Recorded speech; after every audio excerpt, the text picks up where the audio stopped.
नाज़रीन, कब्ज़ एक बहुत बड़ा मसला है। अब इसमें असाबी, उज़लाती, गुद्दी, हर तरह की जो है मजाज होते हैं। हर मजाज में कब्ज़ हो भी जाती है और ठीक भी हो जाती है। आम सा नुस्खा बता देता हूँ मैं।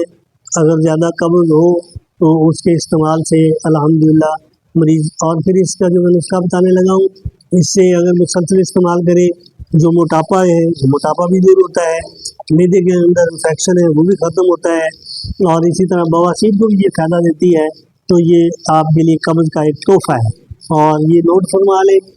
हंजल, राई और जो है गंधक आंवला साग। हंजल कौरतुमी को कहते हैं, 1 तोला राई, 1 तोला गंधक आंवला साग, 1 तोला, तीनों 1-1 तोला लेकर पीस लें और 500 mg का कैप्सूल भरकर सुबह शाम एक नीम गर्म पानी से खा लें, तो इंशाल्लाह पेट बिल्कुल साफ रहेगा और आपको जो है यानी ऐसे आप पेट हल्का फुल्का हो जाएगा। और ये जो मैंने फ़ायदे बताए अल्हम्दुलिल्लाह मोटापे के लिए भी बेहतरीन है। बहुत सारे लोगों का मोटापा इसी से नुस्खे से अल्लाह ने ठीक कर दिया। अगर यानी ज़्यादा पेचस लगे तो फिर थोड़ा मिकदार सुबह दोपहर शाम की बजाय 2 टाइम कर दे। 2 टाइम से भी अगर ज़्यादा पेचस लगे पर 1 टाइम कर दे। तो 1 टाइम तो इसको खाते रहना चाहिए अक्सर।